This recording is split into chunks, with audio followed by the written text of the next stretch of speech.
Shinji Aoba was 41 years old at the time of the events and lived alone in Tokyo. He had a very complicated life. His grandfather, father, and sister all took their own lives in 3 different situations. His grandfather, diagnosed with cancer and lacking funds for treatment, decided to end his suffering by taking his own life. His father, abandoned by Shinji's mother, who ran off with a lover, later had an accident that left him unable to work. Frustrated and without a sense of purpose, he, too, took his own life. 10 years after his father's death, Shinji's sister moved to a temple to dedicate herself to religion. After some time, she began to claim that she was being pursued by a spirit and even underwent an exorcism ritual. However, convinced that the spirit hadn't left her, she also took her own life. This completely tragic reality since childhood certainly influenced a lot in the decisions Shinji would make in the future. However, nothing can justify the unforgivable crime he committed. Today we will talk about the case of Shinji Aoba and how his path crossed in a completely unfortunate way with the Kyoto Animation studio.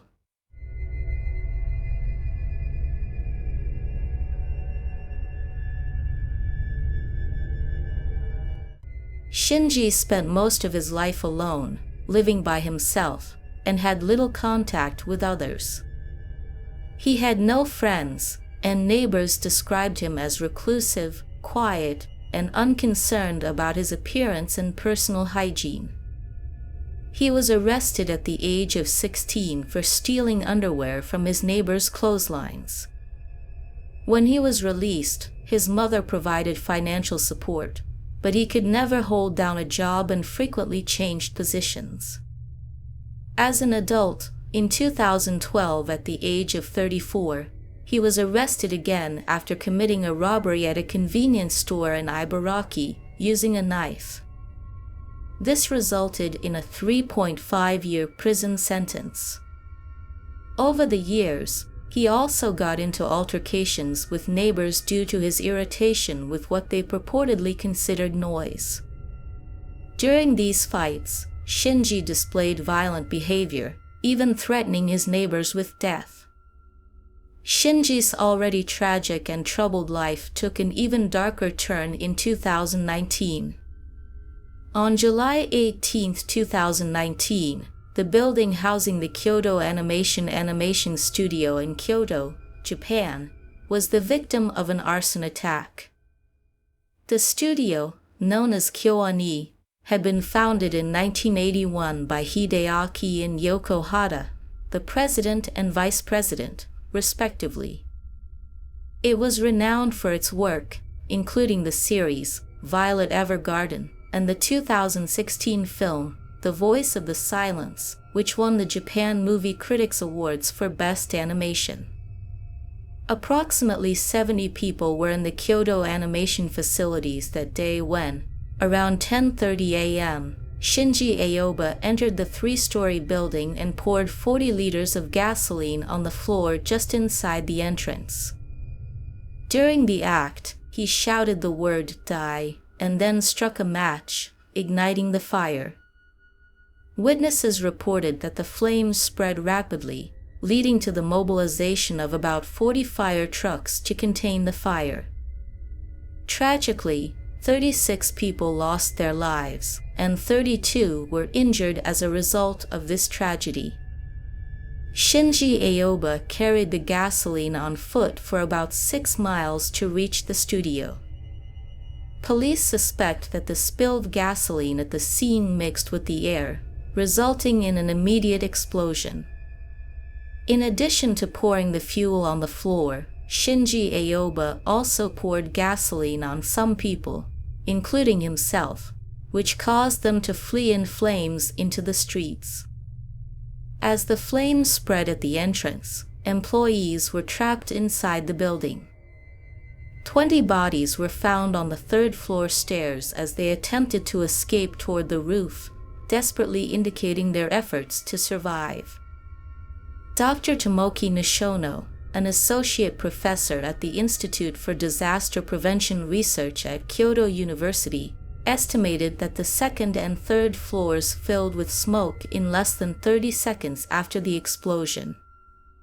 The suspect managed to flee the crime scene but was pursued by 2 Kyoto Animation employees and eventually collapsed in the street, where he was detained by the police. The fire was brought under control around 3:19 p.m. and extinguished by 6:20 a.m. the next day. After rescue operations, all studio employees were accounted for. Around 10 p.m., the Fire and Disaster Management Agency issued a report confirming the complete destruction of the building. It's important to note that the building was not equipped with automatic sprinklers or internal hydrants due to its classification as a small commercial building. However, it had no fire safety deficiencies during its last inspection on October 17, 2018. Contrary to initial reports, the studio's entrance did not require employee cards as the door typically remained open during business hours. The arson attack resulted in the destruction of most of the materials and computers in Kyoto Animation Studio 1. However, a small part of the keyframes was preserved, as they were on display in Tokushima. The fire is considered one of the deadliest massacres in Japan's history since the end of World War II and the deadliest fire in a structure in the country since the 2001 Myojo 56 building fire. The attack was classified as suicide terrorism by a criminology professor at Risho University, given the suspect's claim that he committed the incident with the intention of committing suicide alongside it. As reported by local residents, a man resembling Aoba was seen near the studio a few days before the incident. After the attack, Aoba was transported to the hospital with severe burns on his legs, chest, and face. During the journey to the hospital, he confessed to starting the fire, possibly as an act of revenge, claiming that the studio had plagiarized his work. In 2017 and 2018, Shinji submitted his ideas to a Kyoto fan writing contest, hoping they might be turned into an anime by the studio, but his submissions didn't progress past the first stage. In October 2018, he watched an anime produced by the studio and believed it closely resembled his ideas.